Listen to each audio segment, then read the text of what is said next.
I am taking Grandma's gun, the 45 Thompson Center Chair kit gun. She killed her first deer with it. I have never killed a buck with this gun. I've never killed any deer with this gun, actually, I don't think.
Look here. Look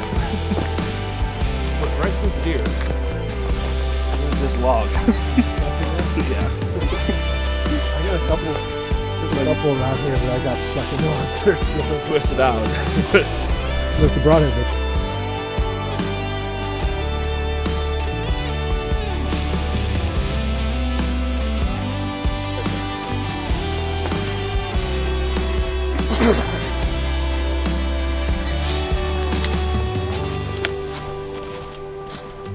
All late season. well, you got your money's worth. Yeah.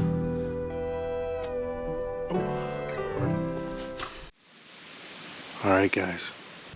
Welcome to the Deer Shop Podcast, presented by Siman Brothers Outdoors and the Leaky John Boat Company. He went and watched a movie that has a $200 million production budget, and then the next thing he watched was our video on YouTube that has a $0 production budget. This is the first buck I've shot in over 10 years. Your track job was the first fun track job. That That kind of like, I think part of my life was influenced by that night. Then you miss him 3 times with a rifle at 70 yards on video for the whole world to see. Yeah, that's what killed me. 5 years ago, we couldn't shoot a deer at 100 yards with a slug gun.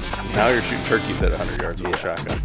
Joey takes The shop is closing up. Make sure he takes all his right antlers. You can't leave anything.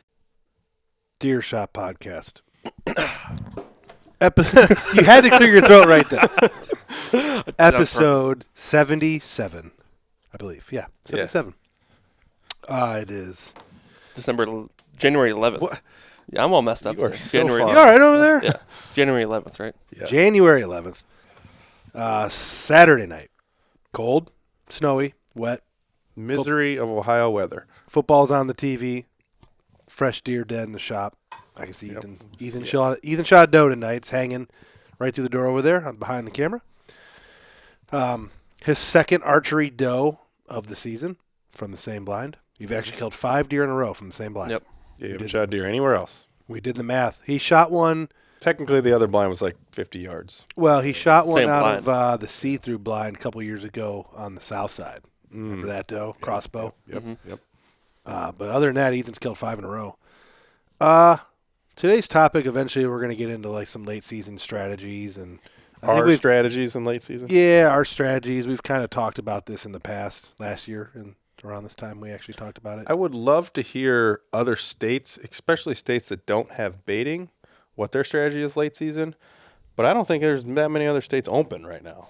No, I know a lot of states. I think there's a lot of the states that do not allow baiting. I think they close around the beginning Like of Christmas January, time, yeah. Christmas time.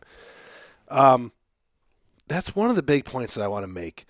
Obviously, we've talked at length in this podcast about how we're not the biggest fans of baiting, but when you get down to this time of year, you have to be baiting. And we are baiting. And the thing is, I got cameras all over the place. We got cameras, multiple farms, some on the edge of fields, some on bait, some on water still that's frozen over, trails, all that. We got cameras out on cut cornfields right now, and there's just not much happening. Right. I mean, you will get maybe a deer a night, maybe even a daylight, a group of does, whatever, in daylight come through. But if you're not baiting in Ohio right now, I don't even know how you're having any fun hunting. Unless you're trying to hunt a late season food plot that there's no bait nearby, maybe you have deer out there. But we planted that new food plot for the neighbor. It's approximately 1.5-ish, maybe close to 2 acres it's kale, radish, turnips. And they ate it early in October. We've talked about this at length in our podcast. Stuff like that, the brassica mixes, they get eaten heavily in October with green leaves. The deer are not digging up the bulbs. They are not eating the kale right now. Yeah, and I went to my property today where I planted an acre of winter ryegrass and oats, thinking they would eat that. No. Nothing. No. There's a few tracks through it. No digging. No. There's green under the snow, and none of that's exposed. So they're not even going for it at all. I have seen some deer browse through the open green fields and dig down and eat a little bit, but I mean the truth is if you're not baiting corn right now this time of year with the snow on the ground, you're probably having awful hunts. I don't know many people that are hunting right now besides us. No, I mean there's guys that are anyone that's still got a buck tag and has this time of year is when you can kill a buck. Oh yeah. There's no doubt that late season like this is buck killing weather. I seen tonight from Stan, I saw 1, 2, 3, 4, 5, 6 different bucks.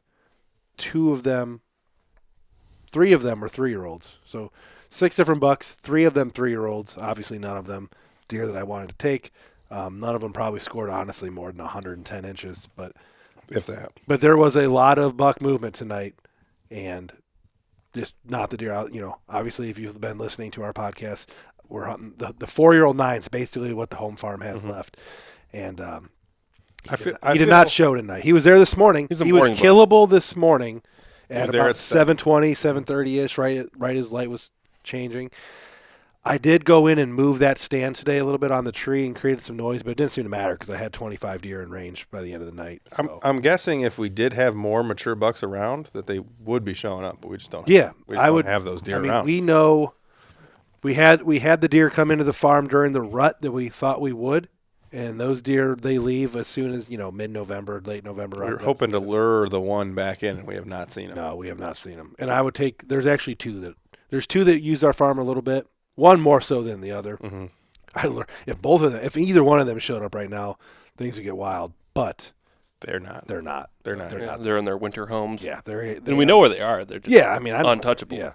Untouchable spots, which is good. And then they'll be really old next year. The consistency of the deer right now, you're pretty much not going to have a new mature buck show up unless they get bumped out of their little home range because those deer are hanging tight to their areas right now. We have found specifically, you will have 3- and 4-year-old deer show up right now. Not maybe not 4-year-olds. I mean, potentially some 4-year-olds, but you will get some new bucks show up this time of year. Deer that are getting pushed out of their ranges, and sometimes they do stick around. We've had deer show up late season, then become if they find that food source that they like. Yeah, become the deer that you chase the next year. But right now on our farm, I'm hoping and praying to check the cameras every morning. I always hope that I wake up in the morning and I see that the group chat has a bunch of chatter.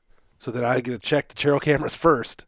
So you don't get so I it doesn't ruin it for you. Yeah, so maybe a buck showed up. Usually it just ends up being same old some sports betting stupid crap that the group chats all talk about for hours. Yeah. But late season hunting is what we're into right now. We're balls deep in it, and it's a lot of fun. You see a lot of deer. Yeah, that's kind of why we want to do this podcast. If you're late season hunting in Ohio and you got some food source, corn specifically, you are going to see a lot of deer. I probably saw 20 deer in the distance, and then I had those 3 come close, and I killed one of them. But, I mean, there's a train of does. Yeah. Headed up the hill. And this time of year, you see a huge evidence of the change in difficulty between crossbows and compound bows because Yeah.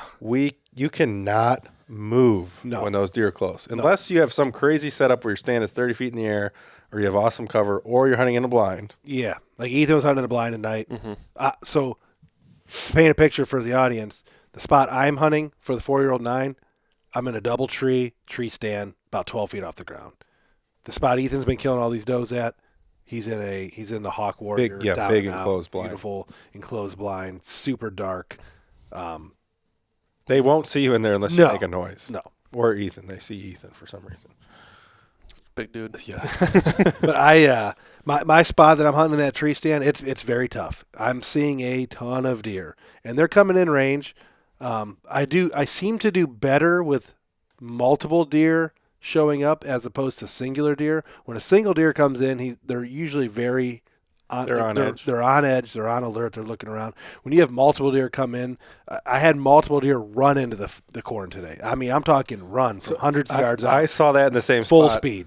The two doe, so the fawns would run in. Yeah, and then you'd see Mama way in the back stomping at you from 300 yards away. Yeah. She already saw you. Yep. She already knew to look at you. So I moved the tree stand today before the hunt. I climbed up and I slid it from we always hunt our double trees. If you're watching on YouTube, 2 trees together, and then obviously your stand's either on the left or the right of the second tree.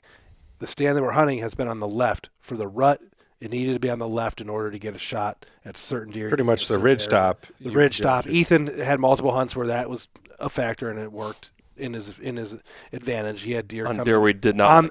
But on the down, which would be your left side, your strong side, plenty of deer. For late season, the way we have our corn pile situated on this ridge top, I had to switch it to the other side of the tree in order to be seated and be able to make a shot properly from the tree stand. I did that today when I got in the stand. It wasn't hard to do. It was pretty quick. It was pretty quiet, but still your things are clanking, ratchet straps making noise. Luckily, I don't think what I did affected anything. Probably not. We had, like I said, I still saw 25 deer tonight. I'm sure that 9 point will probably be there tomorrow morning. Yeah, he was there this morning. That this was all prefaced by the fact that 9 point was in there this morning eating in daylight, and then went, we assumed, laid down somewhere somewhat close, obviously. So I had to make a play tonight, and I went in there, and I seen pretty much every other buck except for the 2 biggest ones, which is him and that 10 that we're passing. The 9 and the 10, a lot. Yeah, that 9 and that 10, which are 2 of the main deer on that south side, the more dominant deer, I would say. They both were not there tonight. At least to my knowledge, there was groups of deer that came in when I was watching my strong side. There was deer that came in on my weak side that I was unable to turn and look to see which deer they were without being busted. It is very possible that those deer were involved with those groups. I have no way of knowing, no way of telling. It's possible, but I do not believe that the 9 point made a play on me tonight. He'll probably show up at some point tonight, I'm sure. I hope. He'll probably be there in the morning. We're over the deer gun seasons, which is nice. So any deer that's around right now is probably going to survive unless some hardcore asshole like ourselves is out there grinding away in this late season. The enemy right now is the deer shedding before we can kill. Yeah. And I love finding sheds, and I'm sure with our corn piles that we're running every year when we run corn, we end up, having shed antlers be found. So it's funny, the target buck for this year did not visit the corn one time last year. No. Last year, the buck that we're hunting this year, the 4-year-old 9, when he was a 3-year-old last year, he came in during the rut, hit a bunch of scrapes. We got great footage. I got video of him while I was hunting, working does through thickets, and he was wrecking scrapes, but he was not a deer that was using corn whatsoever last year. And the wolf, too. Yeah. He had corn for the wolf last year, and he didn't touch it one time. No, he did. The wolf. The wolf last year was on corn heavy. Wolf. The wolf last year was on corn heavy. But corn that you set up for him at a different spot, not their normal north side corn, where I killed the deer tonight. Yeah, so he was never killable on the corn. He was too smart. Exactly. I watched him utilize. So the wolf last year, which we believe is dead, the wolf last year would utilize, the only corn that he would utilize was corn that I would spread out in an open corn field, and he'd be in there with the big groups of does late season. He never did hit like a bait station. Yeah, he was leery of the corn pile. He hit it the year before when he was a 2-year-old, heavy. So or 3-year-old, depending on his age. And then last year when he was 3 or 4, he did not hit the corn at all by our bait station. He would hit the open field only. And then this year, obviously, he disappeared before we started baiting. So it's hard to say, but But that's pretty much what we're doing hunting-wise right now. Yeah, I mean, like I said, we're seeing lots of deer. Luke is in a knockout, drag-out battle. I was trying to get him on the podcast tonight. We've talked about Luke a lot this season. He hasn't been on the podcast. I don't think he's been on the podcast during deer season yet. I don't think he is. But he is in a knockout, drag-out battle with a very good, mature, 5-plus-year-old buck. Yeah, when he shows up on camera, it's completely different than when we're seeing our other 9. Yeah, if you're a regular listener, we've been trying to talk ourselves into the 4-year-old 9 for weeks now. But the buck that Luke's hunting, separate farm, there's no doubter. Yeah, there's no question whatsoever. This deer is mega mature. He's a scorer. He's a very impressive deer. Very similar to Luke's deer from last year. Mm-hmm. Big 8-point. I mean, and Luke's seen him Huge twice. frame. Luke Huge has seen frame. him twice in the last week. This deer is just, that's the kind of the topic of tonight is this cat and mouse chess game with these late season bucks. You start to realize some patterns. Yeah, so you start to realize the patterns, but then you run into the issue of how you can hunt these deer, how you can access these deer when they're only moving hundreds of yards a day. Yeah, especially in daylight. Yeah. In daylight, their movements are limited. And accessing your stands or blinds this time of year with these mature bucks on hyper alert status is tough. Especially with the terrain of where he's hunting them, it's super flat. Yeah, so he walks in, the deer watches him from the road, basically. We do believe now that the deer probably sees his truck driving down the road. He's like, oh, red truck's coming. Not going to the I'm going to head the other way. I mean, the funny part was I dumped corn. We're talking about Luke's buck specifically right here. I dumped corn on, I believe it was last Thursday. Let's just say it was Thursday. I dumped corn about 1 p.m. at his bait station, his spot. Drive the side-by-side out there. Drove the side-by-side right up to it, carried the corn 20 yards into the woods, drop, 6 bags, loaded back up the side-by-side, ripped out of there. Luke goes in and hunts that night. I did that, say, 1 o'clock. Luke gets there about 3 o'clock. At 4 o'clock, Luke watches his buck stand up out of his bed 70 yards from the blind in the corn. So either that buck moved in and laid down upwind of that corn 2 hours, in that 2 hour window, or that buck was in that bed watching you. Watch me dump all that corn, and then watch me leave. Watch Luke come in. That buck actually did not visit that corn that night. He paralleled, drank water, and left, went into the wind. The corn was on the downwind side of him, and that buck turned and went into the wind that night about 4 o'clock. No shot opportunity. Smart. I think some of these old deer are wise enough to walk into the wind in the daylight, and then they'll kind of make their way back once it gets dark. I do believe that once they reach that 4, 5, 6 year old mark, these deer that we're talking about, I think they know once the snow flies and the corn starts to just appear in their ranges, all these corn piles, because Luke's corn pile for that buck is certainly not the only one. No. Once this corn starts popping up and the snow's flying, the deer almost start hunting the hunter as much as we're hunting the deer. Mm-hmm. They're watching entrance and exits. They're not going to enter in this corn unless they can get downwind. They are not going to daylight with a bad wind. It's funny how they'll daylight when you're not there. If they can circle and get into the corn pile before you get there. They can tell nobody walked in. They can see that nobody walked in. They can circle your stand. They can see no entry trail, anything like that. And they're just going to go to the corn and be as content as they can be. So tonight, for example, I checked the cell cameras as I was walking back, and there was deer back there. There was a deer back there on the corn while I was walking in, so I knew that I was going to have to bump at least one deer off. I got to the top of let's just picture 3 ravines. There's 3 ridges: first ridge, middle ridge, back ridge. Corn is on back ridge.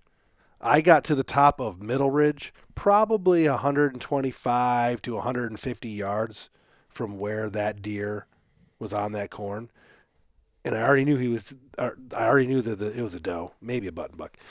Probably the button buck. Mm-hmm. I already knew the deer was there. As I got to the top of second ridge, like I said, 125, 150 yards away, that deer was already booking it. Gone away. I watched him run off to the woods. So those deer are able to see you from 150-ish yards away or hear you or pick up the movement or whatever. I was obviously downwind on my entrance. And they know which direction to look. They know where we're coming from. I mean, it's spectacular to me. And this is a button buck, or maybe she was a 2-year-old doe. I mean, the cameras show that she wasn't, whatever the deer was, it wasn't a very big one. It was a younger, already has you pegged. 150 yards. And there's nothing you can do about it. No. You just got to walk in. It's like you just walk into your stand without looking at them. And hopefully they don't run too far or spook too hard. The other day during muzzleloader season, it was Sunday at muzzleloader. That was the last time I hunted the stand. So it's been 6 days since I've been in there. I think Isaac. I hunted it Tuesday. So Isaac hunted it 4 days ago. I hunted it 6 days ago.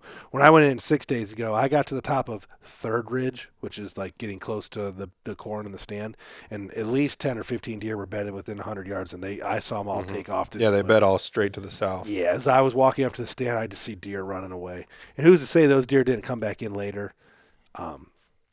If you were really good at this type of game, you'd be able to find a way to make your entry and exit and your bait station.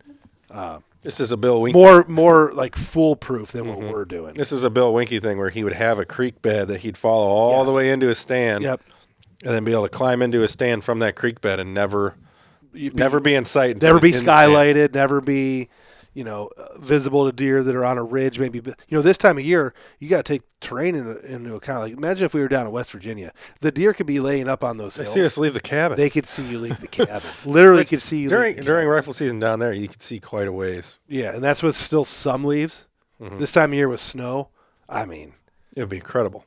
I did get a video. Speaking of, I did get a video from Kevin the other day. I think the Big Nine's still alive. Really? You still got cameras rolling down there? Cell cameras down there. We pulled all ours. That's what I thought. No, we pulled ours. Ours are the ones that have the wrong time that are like out of sync. Which we can't fix. You can fix it manually. Oh, I didn't. You can't fix it on the app. Well, we got 2 more cell cams in there now. We got to do something with. Yeah, I have a couple more dead ones in the woods, but I'm afraid I don't want to be around any more than I have to be. Yeah. In the woods this time of year. We're pretty much dialed in on bait sites, basically, so we're not really hunting anywhere else. Yeah, we got 2. We only need those cameras running. Yep, we got 2 spots where there's bucks coming in, and a third spot that we're using to kill does, which Ethan did tonight. I guess we could let him tell his story here in a minute, the full story. But other than that, everything else is pretty dormant. I have a ton of non-cellular cameras right now that are in the woods, and I know. I didn't even realize there was one in that back ridge. I walked past it 20 times. Yeah, it's been there. That's been there all year. The muddy?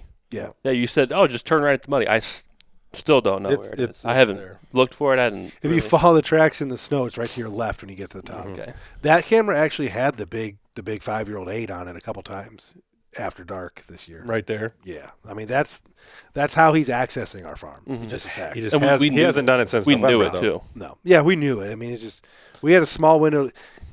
Speaking of the 5-year-old 8, it's funny how, when that deer was a 4-year-old, we had maybe, according to cameras, obviously, so you could double it because the cameras don't tell you the full story. But according to cameras, we probably had 2 or 3 times we could have killed him on our farm during the run where he was day walking. And then a bunch of times at night, obviously. Yeah. This year, I don't think we had any daytime pictures of him. We had the one when I was hunting the Third Ridge stand, and I wind bumped him. He got a whiff of me and stood up. Twice. Stood up. Well, he wind bumped the neighbor the last time. Yes. But and those were he stood up, walked the opposite direction. And I'm pretty sure those were the last 2 times we had him. Yeah. Big 8-pointer. We knew exactly where he's 5-year-old. bedding. We just can't do anything about it because of the access. There's no good access to his bed without him getting up and running away. Yeah, where that deer likes to bed, factually, where that deer likes to bed, he kind of does the opposite of what some of these older mature bucks have done that we talk about on the podcast. A lot of these mature bucks will maybe zone in on houses and access routes and bed closer to people than you would think. This deer beds far the fuck away from people, which is kind of its own problem because we can't get anywhere near him where he's kind of pedestaled up. He's in the deep woods. We're talking about the 5-year-old 8 right now. He's during the rut he was on our property. He was in the deep woods and he just would not. He wouldn't stray. Yeah, he wouldn't stray from where he was bedding. Like Ian said, we wind bumped him twice, 3 or 4 o'clock in the afternoon early. We had a camera on his escape route, and both times we got him on that escape route, and then he pretty much buggered. So speaking of deer movement right now, they're still chasing does a little bit. The mature ones are for sure. We're trying to figure out the 3-year-old 10 that we're not shooting. He showed up on another camera. It's got to be a mile away, right? Yeah, I would say it's close to a mile. Probably. From where I would say it's close to a mile. in daylight. So randomly, he just leaves where he normally is and shows up a mile away. I do believe factually that we know for a fact, I can go years of examples. When Nick was hunting the 33 buck, that deer was rutting into January when me and him were hunting him. Obviously, right now, the buck that Luke's hunting, Luke has watched him more interested in does and rutting and putting his nose to the wind than eating from a corn pile. This buck that we're talking about, the 3-year-old 10, this deer, how far is it? 0.81. 0.81 miles. As the crow flies. So he's traveling a larger distance than. Yeah, as the crow flies, we were getting this deer, very consistently on a corn pile, but then randomly during gun season, 0.81 miles in an area we have not had him all year. Far from an area we had him all year. We got pictures on this other camera, and we couldn't tell the buck it was. At first, we're like, whoa, yeah. Oh, shit, big buck showed up down here, and then video came through. We were able to watch. We're like, oh, that's the buck we're not shooting. He's just far from home. That's far the from one where he needs to good-looking be. deer that we have passed. All three of us have passed him. Yeah. Yeah. During muzzleloader season, he looked at me at 15 yards for 20 minutes. As you're holding a rifle in your hands. Corn like that, I'm like... And he'd be my biggest deer by 20, 30 inches. Yeah, it's a good pass, though. Yeah. He is dumb. He is dumb as a box. Yeah, that dude is fucking We all dumb. agreed that if Kale passed him the one night, we knew Kale was going to see him. Isaac saw him opening day. Yeah. Didn't have a shot, but Isaac saw him opening day before he broke some of his stuff off. And even that night, Isaac was like, he's like, man, some angles he looked kind of good, but then other angles I was like. Other angles, he looks like my Indiana buck with crab claws. You're like, oh, no shit, he's way. only 115 inches. Before he was broken off, I bet you he pushed 130.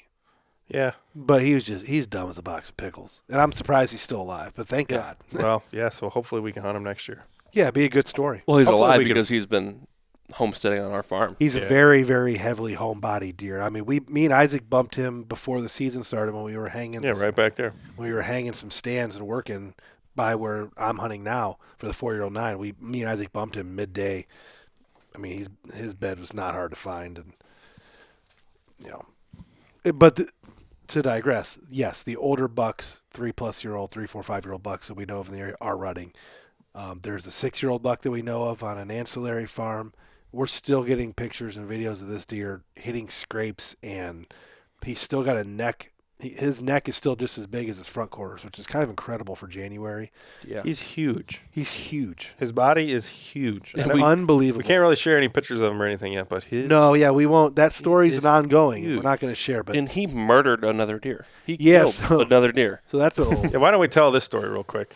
So everyone has already seen, if you're a listener of the podcast or a viewer of the videos, you have heard about Nick Schlau's season. Nick came on the podcast 2 episodes ago. Talked about how he killed the imposter buck hunter in mid 135, 136ish. Yeah, whatever it was. Gun season. But if you watch the videos or listen to that podcast, you know that he had an encounter with this freak 170 that we've known about for a couple years. We call him a calendar buck. Nick calls him a calendar deer. He shows up a specific window on the farm. We know he spends this summer like a mile and a half, maybe not even that far away, but it's a deer that is not going to, we don't get any velvet footage of him. We don't get him late season. We know that during November, he's going to come in and spend some time breeding on one of Nick's huntable farms. And when he's in there, you got to get in there and kill him. Yeah, and Nick had 3 encounters with him, 2 that weren't on video, 2 great encounters where he almost got a shot. And then when I hunted with him, we had a great encounter on video. He missed his shot. The deer ended up disappearing a couple days later. The deer disappeared as expected. But then rumors started swirling during gun week, towards the end of gun week, that a big one was killed, X amount of miles away that fits the description. We didn't want to believe it. We weren't able to see a picture. Ethan and Luke were able to see some pictures, but not get the pictures. But I was able to finally acquire pictures, and it was this deer, the one that Nick missed, the 170 on video. He's actually in the intro for this podcast.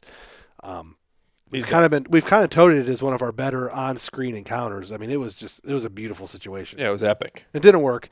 That deer did in fact die. But when he died, we got a story from the neighboring landowner that's good friends with Luke and Ethan that the deer had a broken, so his front right leg was completely broken.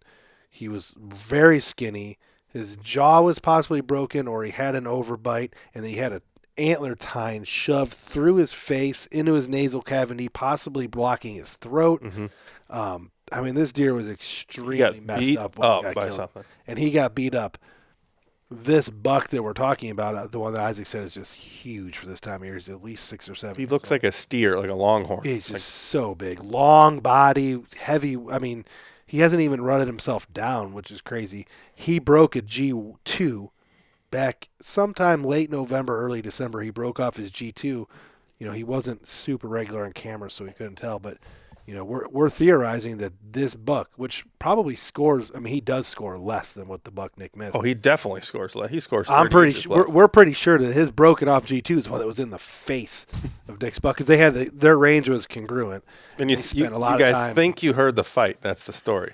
Well, the one night we were hunting, we ended up having a pretty shit night in the field that we were hunting. You know, saw a couple small bucks, you know, a couple does, no shot opportunities. But off to our west, it would be, we heard bucks fighting like crazy, loud pops. We have trail camera videos of the big bodied buck, the 6 or 7 year old. We have trail camera videos of him hitting a scrape, posturing up, fighting sounds in the background, hitting another scrape, rubbing a tree, some 3-year-old bucks coming through. No actual videos of the fighting, but Yeah, you can theorize. but you that it can happened. hear bucks clicking their horns in the background of some of these trail camera videos. So theoretically, we could have heard the fight, or the fight happened sometime in that period of time, and you know, obviously we didn't capture it on camera, but So it'll just add to the legend and the lore of this buck that has so much history. yeah, the amount of history that this 6 or 7 year old buck, and I keep saying 6 or 7 because we don't really know. I mean, when we first started to get him, we've had him on camera for 4 years solid. And he's died 3 seasons. He has died 3 times.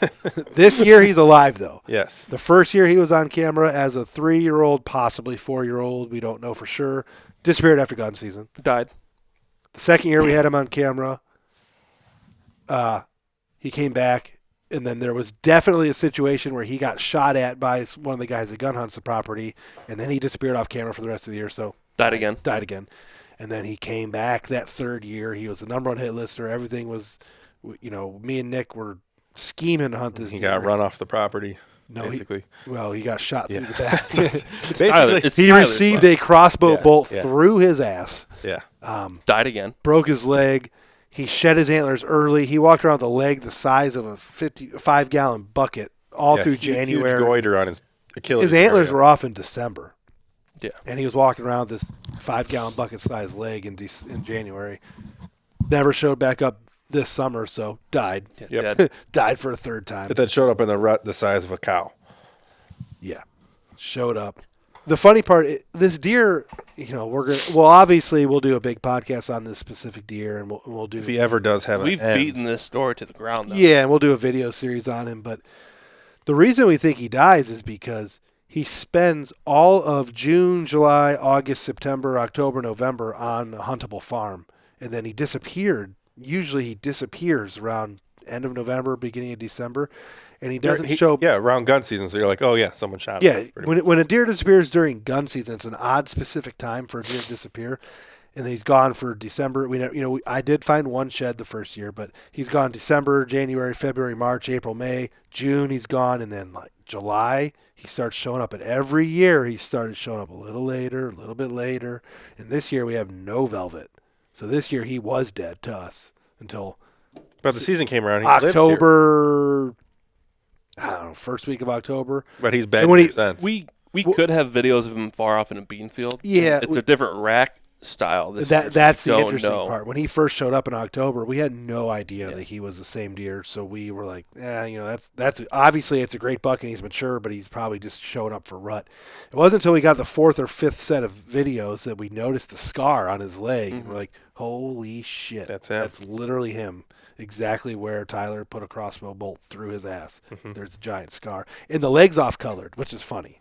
Like his body color is all. Let's say he's a gray colored deer. His leg that was swollen and disgusting looking last January is light brown. It's a different color. It's a strange thing. Speaking of the color, I noticed in trail camera pictures the other day, Luke's buck. Does it have dark legs, or is it going through the swamp? I was going to ask. I think he's coming through the swamp. I do believe. I noticed pictures like he's like black. Yeah, I think he's going knee deep through the muck. Because there is a muck. There's muck swamp right there. Yeah. And when he's showing up, I think he's coming up out of that swamp. And I was going to ask. So he's entering from the northeast. Yeah. Is what that would tell I forgot to bring that up the other day because I saw it. Northwest, I mean. Northwest, yes. Northwest. That's where he's entering. Because Luke is convinced that he's bedded on the flat and only the flat, but he's obviously moving around a lot. Yeah. And this deer died last year, too, because we had him pretty consistently, and a neighbor had him pretty consistently. Up until gun. And then he disappeared. Yeah. Gone or second gun, yeah. just like cold turkey gone. But we did have a lot of, this buck that Luke's hunting. I filmed him in velvet 3 or 4 times, and we weren't quite sure. And the last time we filmed him in velvet, we're like, yeah, that's him. Yeah. And they started showing up on trail cameras. He has a weird, his beam on his right side doesn't curve as normal bucks do. Like, it kind of offsets and goes I think straight. he was bigger last year. Like, his brow tines are bigger, and he's heavier this year. But I think he had longer beams and tines I would last agree. year. I think maybe his frame's just way bigger this year. It makes him look a little Well, small. body, too. Mm-hmm. I mean, if your body is... If you go from weighing 220 pounds to 275, 280, because you're 5 or 6, I mean, that changes the way you appear. He could be 6. He looked 5-ish last year. The thing that makes me think maybe not is we had video of him. So 3 seasons ago, Luke had a lot of video of him. Yeah, that's true. And too. he looked very... Because he ran around. He looked very 3 years old. He ran around with Luke's buck from last Yes. year. Yep. 3 years ago. Yep. And he was a 3-year-old for sure that year. We could be completely wrong. He could be. Well, that's another thing. These 3-year-olds are actually 5. And we've kind of talked about that on the podcast, and that's something I'm actually going to bring up now. If I do kill the 4-year-old 9, and if Luke does kill Sledge, this deer that he's hunting, we're sending the teeth in. We're at the point where we have to. It's not a big deal to send the teeth in. No, and I don't know why we've never done it. We should. We should start doing it on big does. Yeah, but like my doe weighs 77 pounds field dressed. We know it's either 2 or 3. Yeah, it's but not a. But it's the old lady analogy. Eventually, those big does they get smaller. They say. Yeah, but their faces don't get smaller. Their bodies get smaller. I mean, I do think your deer is too, 100%. But what I'm saying is, some of those older does they kill don't exactly look like Holsteins. Yeah. Because they scoliose up. But their bones shrink. there is one back there that is a Holstein. Holy shit, is it huge? I think just it varies from deer to deer how big they're going to be as well. Yeah. Like it's just like humans. Like some deer are just bigger than other deer. They're not all right exactly the same size. We do have some big does, but I am going to start sending in the teeth to every buck we kill. I think we have to. We need. You The buy fact that kits, we it's don't like is The 50 only bucks. problem is though they'll be like there's a range. It's 3 or 4 or 4 or 5. That's going to be our. I mean, I'm okay with that. If they say 3 or 4 or 4 or 5, we know. If they say 9 or 10, it's like holy shit. Yeah, it's pretty cool. Have we ever done research into like what the comeback of most deer that get sent in? Like, are they 3 to 4? Are they 5 to 6? Are they 8 to 9? They No. release some studies sometimes, and the average buck that is killed. It was some study last year. The average buck killed in Ohio was 3.5 years old. Yeah. And which I would believe, because a lot of guys, if you're going out, you're going to shoot your 1 buck of the year, you're going on gun season, or you got your bow, a 3-year-old 130 walks by you. Most people are not. Oh, yeah, people are You're shooting not away. passing that deer. Yeah. Especially if you're a gun hunting only. There's no way you're passing a 3-year-old 130. No way. So it makes sense. But I'm just very curious. You know, we spent all this time conjecturing. Half our podcast is spent conjecturing on About these certain deer that, how old they are, how big they are. yeah, all this, and the fact that we might be able to actually get proof one day, we should probably just do I that. wonder how simple of a process it is. I think it's not. Like I've taken a biology class, you could probably figure out how to do it. I'm sure. It's I not don't much. think it's this, probably like cutting the tooth open and looking at the rings on a microscope. Or something. if it was that easy. It probably is something that easy. I don't think so. I think they go off of wear and stuff based on your regional. Like I think you have to tell them exactly where you killed it so they can look at like regional biasy and stuff. I don't know But because do in my ag fields make a difference in that? But and what they eat? Yes, so what they're eating does, like deer here, obviously eating a triple mixture. I think it's it's some sort of genetic test or something. Because in Montana, all black bears they take the tooth from and they send it to a lab. You have to do it. How accurate is that lab? I don't know. They sent mine back and said my bear was 3.5 years old. It took 3 years, but I got it back. That's a little bear for 3.5 years. I know.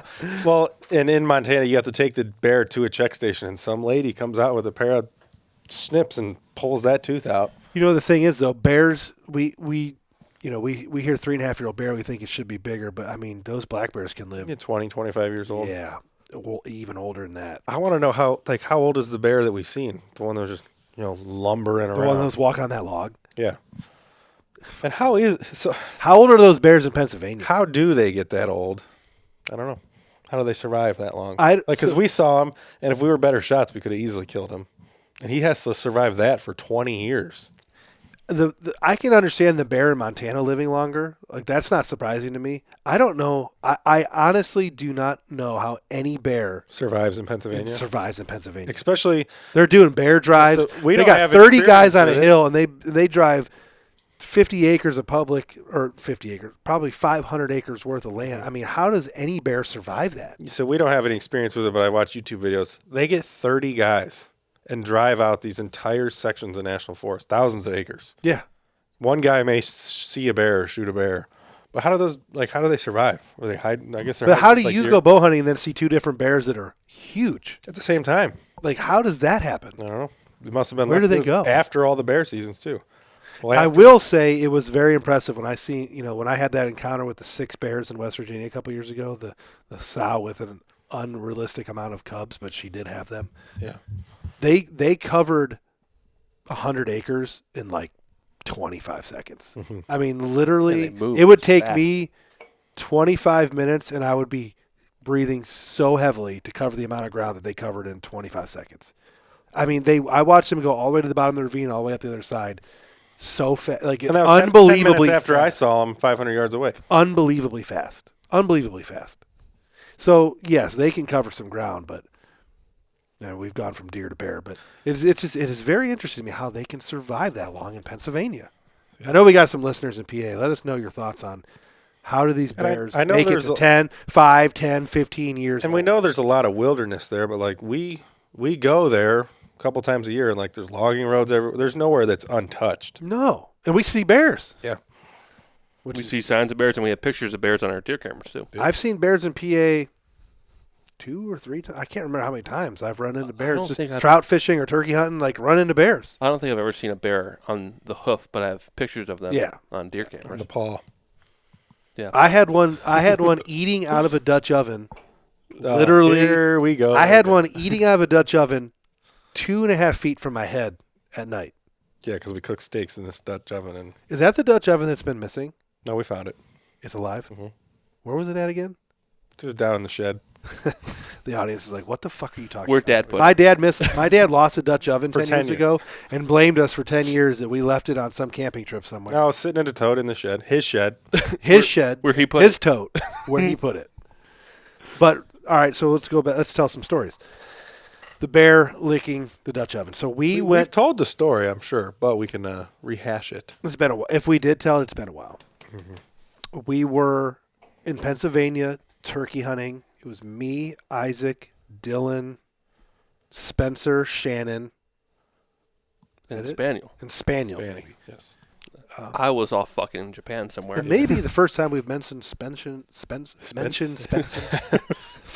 First time we have mentioned Spencer and Shannon on the podcast, but they were in Pennsylvania turkey hunting with us, and we had decent. The turkey hunting was decent, but for one, the story of finding what we cooked is unbelievable. We stopped at a small town grocery store in this town by where we camp in the National Forest, and Isaac found a beef loin, a full Beef fucking tenderloin beef tenderloin for like $16. yeah. 5 pounds.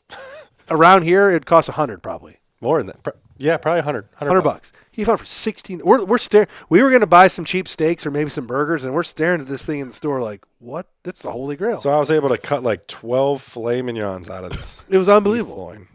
Beef tenderloin. So we threw him in the cooler, did our turkey hunting. One evening we decided we're eating fucking steak. So we made a charcoal. They had like Dylan, and it was at Dylan's camp, and he's got one of those little like It's a park grill. like Grill park, that sits outside at a park. yeah, a park grill. I took it from a park.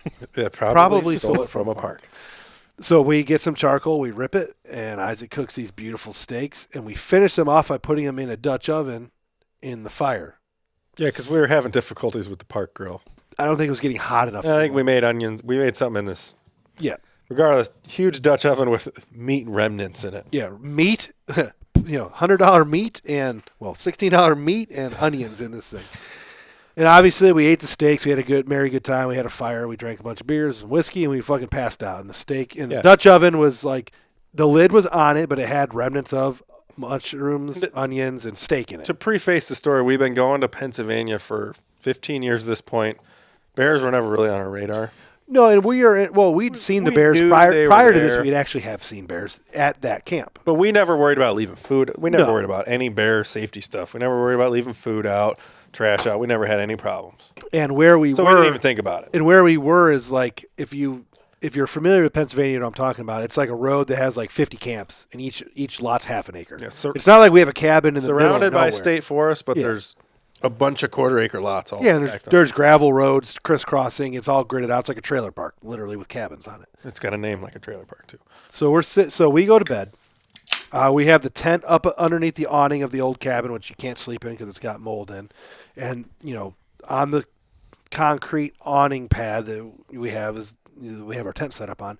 A couple other tents spread around the property. Yeah, we threw the Dutch oven. So I'm sitting there. It's probably, I don't know what time it was, midnight, 1 o'clock, 2 o'clock in the morning. It was, middle of the night. I hear walking on one of the gravel. We're at like at an L on the gravel roads, crossroads. So the camp has a gravel road on 2 of the 4 sides. I hear walking on the gravel road, just like, 2 o'clock in the morning, heavy. And then I hear it get off the gravel road, start walking in the grass. And then I hear the Dutch oven lid slide off. So cast iron slides off on a concrete at like 2 o'clock in the morning. And all you hear is the most obnoxious, crazy slurping sound you've ever heard in your life. If your dog licks its paws, magnify it by 10. It was just... and 2 feet from your head. I'm laying on a cot. It's 2 feet from my head. I'm in the corner of the tent. And I remember at this point, I'm not scared, but it's cool, but it's like kind of scary, like just because you're in proximity. Something could happen to a bear. And I remember I looked over, and Dylan and Spaniel were both wide awake, making zero sounds. Dylan's staring at me in his sleeping bag, and Spaniel's staring at me in his sleeping bag. And Spaniel is slowly reaching his hand out of his sleeping bag across like the tent towards his 410 his turkey his 410 turkey slowly reaches it, and then in the distance, like a Disney movie, we hear Arr! There's a beagle that's been running around the camp, 15-year-old blind. It's got 6 huge titties that drag on the ground. It probably had 100 litters in its day, covered in ticks, covered in fleas. I'm pretty sure it had one eye. I'm not even kidding. It had one eye. And this beagle comes running down the gravel, the T of the gravel road. Howl. And you just hear whatever it was not run, but walk off onto the gravel road and just back down the gravel road into the national forest. And I'm convinced to this day it was a bear. I know it was. Or it could have been Spencer. No, because Spencer was in his tent with his fiance. No, I don't even think they were married. He was in the pickup truck because the tent collapsed. Oh, you were solo in your own I was tent. in my own tent. So I was in a tent. Because you don't sleep by snores. No, I don't sleep Isaac by snores. Isaac will never sleep. I was in a single one-man tent that I was testing out for Western hunting. Terrible tent. It doesn't come to the ground. It's a teepee tent, but there's a 4-inch gap. That's the way Jay's is. So I can see out. And I never woke up. No, I never woke up. Yeah, because you were another 50 yards past where we Yeah. were, up in the woods a little bit. But yeah, I mean, I had a bear 2 feet away slurping on my fucking... Probably a giant. Well, the locals kept telling us. We talked to the neighbors, and they said, there's a belly dragger, 500-pound bear walking around eating trash. The neighbor said that this bear, whose belly literally drags on the ground, fucks their trash cans up every night, and then as soon as legal hunting season comes, disappears. And this bear's been doing it for... Probably hiding. He's probably hiding in one of the broken down houses. Trailers. I mean, it's a smart bear. Me and Dylan ran into a sow with 3 cubs. Right there, too. Probably only 200 yards from where we were camped. We were coming back from a miserable turkey hunt where we didn't see fucking shit. I was sleeping on the ground that morning. You were. And we just, we had parked. We had slept a couple, probably 10 miles away is where our camp was. Me and Dylan drove up to his camp, got out, did a huge loop through the National Forest that year. didn't hear a gobble. It was raining. We were walking through ferns and what's the mountain laurel? That shit that's up in the top of the hills. 10 feet tall. Miserable fucking turkey hunt. Miserable. And we got our guns over our shoulders. We're walking back. We're like, fuck this shit. We're only about 200 yards from his camp. And at first we saw, we both noticed at the same time, we saw like things run up the trees. So we're like, oh, look at them raccoons. And like all of a sudden we're like, nope, those are cubs. And there's 3 or 4 of them up in that tree. And then we looked down at the bottom of the tree and Mom was doing the jaw pop. Like they like popped their jaws. She wasn't that big though. Like, I mean, at most 150, 200 pounds. I also don't think though. Yeah, but she had no fear. I mean, we left the cubs in the tree and just did a loop around. We videotaped it. We got video of it. So. I don't think those big Pennsylvania bears climb trees. Not the big. There's no way that some of those big ones can. And out west, though, we watched out west, the black bears climb trees, and I guess like West Virginia, they all climb trees. But I don't know if the real big ones do. Well, those untamed videos. I guess the real big ones, you never see them in trees. They go down in mines and stuff. They rather go caving than treeing. But that poor bastard just recently died in Virginia because a bear fell out of a tree and landed on him. Damn. That sucks. But I don't know if they shoot those big 500-600 pounders with dogs. Like, I don't think those ones live in those areas you're allowed to hunt with dogs. No, the big fat fucks that you see like in New Jersey and stuff, I don't think those are dog area. I think those... Because they wouldn't survive. But I do know that they do drives like when bear hunting was legal in New Jersey. The way you would kill them would go either you find a big landowner, obviously, or you find public land and you drive them. That's the only way. Because if you're a bear hunter and you're listening to our podcast, you already know that they can smell and their nose is so good that it's hard to hunt them proper without just getting lucky. Either bait or Western style, but around here you can't see them very far. You can't do the 300-yard shot like Isaac did on his bear. How far was it? 430. You can't do that around here. So if you're not using bait in areas, the areas that you can bait, you're driving, and that's about what you get. Yeah, the driving or getting lucky during bow season. I mean, that's if you can't use bait and you can't use dogs, a lot of bears don't get killed. They're just too smart for that. Yep. I mean, it's literally simple. And there's not really a pattern. How are you going to pattern this bear? It wanders around eating every day. That's what it does. Up to 20 miles, right? Something like that. I love bear hunting. Do you want to make it a thing next year? So there's another thing. The bear, you're not hunting them in their bear rut because that's in the spring. Yeah. Which is weird. Yeah. It's like turkeys. I do but enjoy. They have their babies the same time as deer in the fall. I do enjoy that video when you were public land. It was 2 or 3 years ago. You were public land hunting in Pennsylvania when that bear, the night that you saw those 2 big bears and you couldn't shoot one of them. That bear came in on a deer trail and he found a rub, like a deer rub, and he literally grabbed the tree with his hands and then rubbed his ass and his back and his head and all those scent glands against the buck rub. It was a buck rub. Yeah, on a little pine tree of some kind. That was a big bear too. He was a couple 100 pounds at least. I think he's in the intro. Yeah, yeah, he's in the intro, podcast intro. And the Montana bear you're talking about is also in the intro, not the one he shot, not the teddy bear, the big one. The big one. What else we got to run down real quick? I don't know. It's funny. We started talking about Ethan's hunt tonight and some late season hunting and then tactics for late season. And then we talked about bears for 30 minutes. The off season is a brewing. So if anybody's still watching and listening and you have a topic we want to talk about or you want to come on the podcast, let us know. We're looking for. Yeah, I have a couple. We have some things planned. One of the major things we have planned is a Great Debates podcast. There's going to be 3 of them probably. One's going to be crossbows, one's going to be corn piles, and the other one is going to. We kind of already started touching into it. It was going to be filling tags on public, but basically, what makes a trophy kind of took that over. We had wanted to get Nick and Dylan on tonight, but so they can rebuttal our podcast last week. Yeah, because the feathers got a little ruffled, but we weren't able to get them on. Dylan's goose hunting hard. Nick is actually working on shocks hard. So if you're a guy that does the shock absorber thing for dirt bikes, Nick's hard in the shop for that. But we are going to touch crossbows and corn piles for sure. A big Jay and yours bear taxidermist is going to come on. You guys will probably take Zorn, that. yeah. I probably won't be involved in that one. You guys will probably take that one on. So we'll be talking about bears a lot with that. He's a famous bear taxidermist. Jay announced. Now we can talk about it. Jay announced. He talked about it in the last one too. At the very end. Yeah. Did he? 10 minutes. So we're gonna have Jay on here probably in the couple next more times, month or two, a couple more times. He's a go with build up Alaska. for. Well, what's he it called? didn't. He touched on it, but he didn't let the viewers know what was going on. The Yeah. moose hunt that Jay talked about in the last podcast is a go. Yeah. So the season's left full length moose hunt film that Jay was talking about is all happening, 100%. Which is cool. Yeah. So we'll be talking about that a lot. One big non-hunting topic that we're going to do a very big podcast on probably soon because I want to get it in and spend some time with it. And it's going to be one podcast, probably very long, but I'm going to film it in multiple stages, is the Bigfoot Sasquatch full rundown. We're going to do a Bigfoot style. We're going to do a podcast on Bigfoot Sasquatch, the legend, everything. Mm-hmm.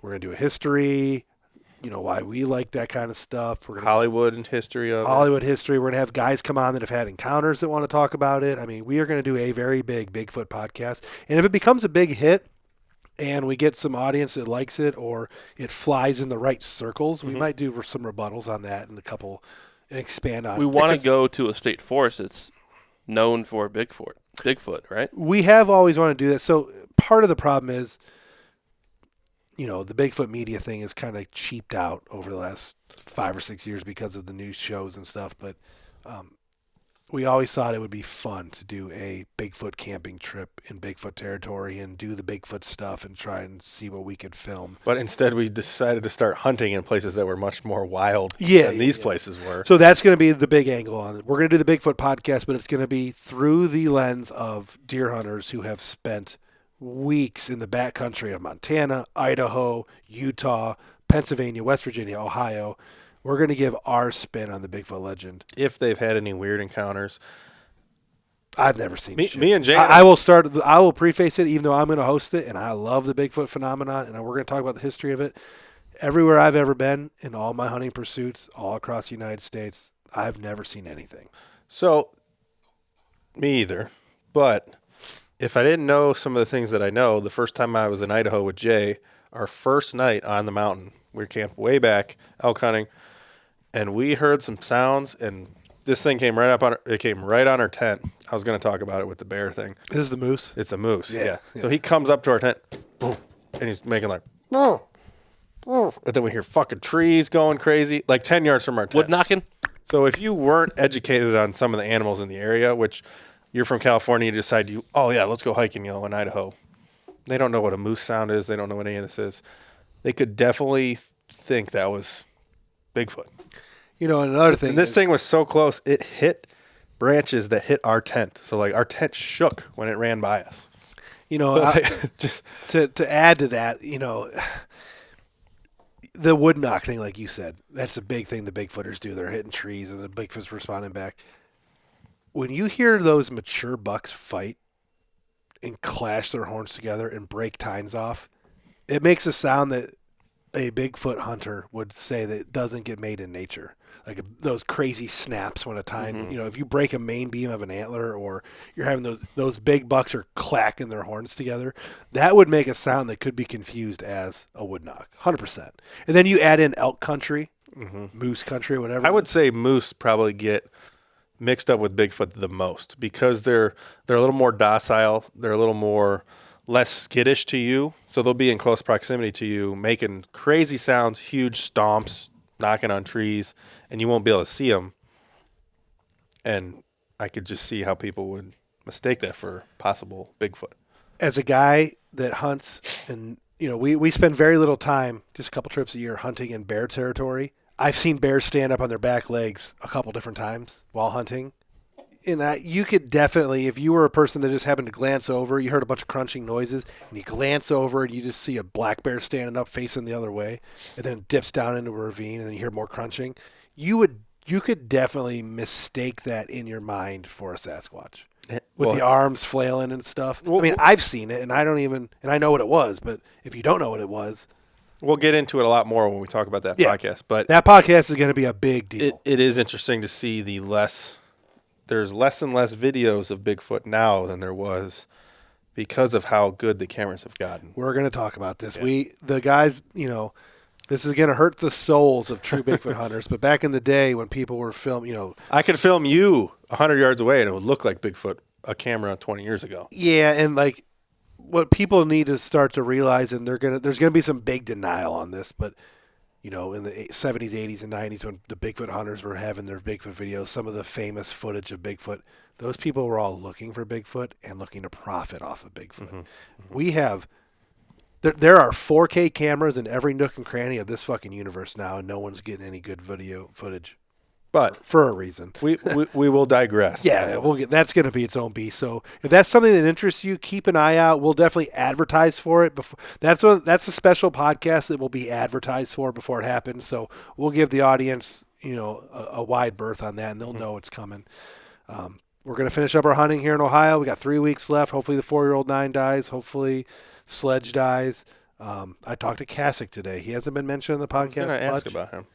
He hasn't been mentioned. Hunting? He is still hunting. He said he doesn't have anything, but he never has anything. No, but until he does. But he's still hunting. So I'll try to get him on here before the end of the year. Mr. Automatic is down to 3 weeks before he loses his title a little bit because he's got 6 years straight that Kasich's killed a mature buck with his bow. So it'll be interesting to see how that plays out. Another deer will die by my hand, whether me too. I'm tagging. Yeah, we need some more meat. We might do an episode on jerky recipes and stuff because I know Isaac wants to send it somewhere. I want to make my own batch, but we're definitely gonna do some jerky stuff. So there might be a deer meat episode coming up soon, especially if we kill a couple more does. But cool. I think we that about does it for us. Yep. Thanks for listening. Deer Shot Podcast episode 77, and we are out. Out. Howdy.